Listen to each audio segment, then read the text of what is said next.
ദിവ്യാത്മാക്കൾക്കെല്ലാം വിനീതമായ നമസ്കാരം. നാം ഇന്ദ്രിയങ്ങളെ കൊണ്ട് കാണപ്പെടുന്ന ഈ വസ്തുക്കൾ എല്ലാം ആ സത്തായിരിക്കുന്ന പരമാത്മാവിൽ നിന്നും രൂപാന്തരപ്പെട്ടതാണ്. ഏതുപോലെ നീരാവിയിൽ നിന്നും ഐസായി രൂപാന്തരപ്പെട്ടതുകൊണ്ട് നീരാവി തണുത്ത് ജലം തണുത്ത് ഐസായി മാറുന്നു. ഐസ് മുഴുവൻ നിറഞ്ഞിരിക്കുന്നത് നീരാവി തന്നെയാണ്. നീരാവിയിൽ നിന്ന് വേറിട്ടല്ല ഐസ്. പക്ഷെ ഐസിൻ്റെയും നീരാവിയുടെയും സ്വഭാവം വ്യത്യസ്തമാണല്ലോ. അതുപോലെ എല്ലാ ഗുണങ്ങൾക്കും അതീതവും സർവവ്യാപിയുമായിരിക്കുന്ന ആ പരമസത്ത, അതിൽ നിന്ന് രൂപാന്തരപ്പെട്ടതാണ് ഈ പ്രകൃതിയിലെ സർവ പ്രതിഭാസങ്ങൾ, സർവ സൃഷ്ടിജാലങ്ങൾ. അതിനാൽ അറിയപ്പെടുന്നതാത്മാവ്, അറിവായി വിളങ്ങുന്നതാത്മാവ്, അറിയുന്നതോ മതി തത്വങ്ങളെണ്ണി തിരിയാതെ വട്ടത്തിൽ അജ്ഞനായി.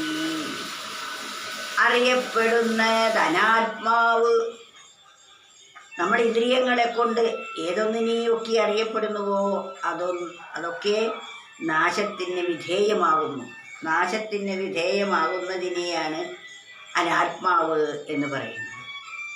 അറിയപ്പെടുന്നവ എല്ലാം തന്നെ അഞ്ചിന്ദ്രിയങ്ങളിൽ കൂടിയാണ് നമുക്ക് അറിവ് ലഭിക്കുന്നത്. ശബ്ദ, സ്പർശ, രൂപ, രസ, ഗന്ധം. ഇവയെല്ലാം തന്നെ ശാശ്വതമല്ല, ക്ഷണികമാണ്. ക്ഷണികമായതിനാണ് അനാത്മാവ് എന്ന് പറയുന്നത്.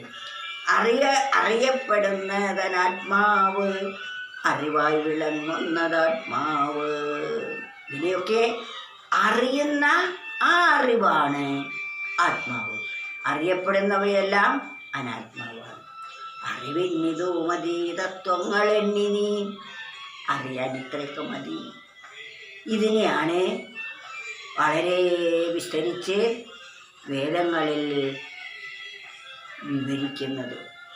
അതിൻ്റെ ഒന്നും ആവശ്യമില്ല. കാര്യം അറിയുമ്പോൾ വളരെ കുറച്ച് മാത്രമാണ് എല്ലാം തന്നെ. അതിന് പറഞ്ഞു വന്നപ്പോൾ ബൃഹത്തായി പോയതാണ്. കാരണം എങ്ങനെ പറഞ്ഞാലാണോ മനസ്സിലാവുക അപ്രകാരമാണ് പറഞ്ഞത്. ഒരു തരത്തിൽ പറയുന്നത് ഒരാൾക്ക് മനസ്സിലായാൽ മറ്റു പലർക്കും മനസ്സിലായി എന്ന് വരില്ല. അതുകൊണ്ടാണ് മറ്റൊരു തരത്തിൽ പറയുന്നത്. അതും മനസ്സിലാകുന്ന ഒരു വിഭാഗമുണ്ടാവും.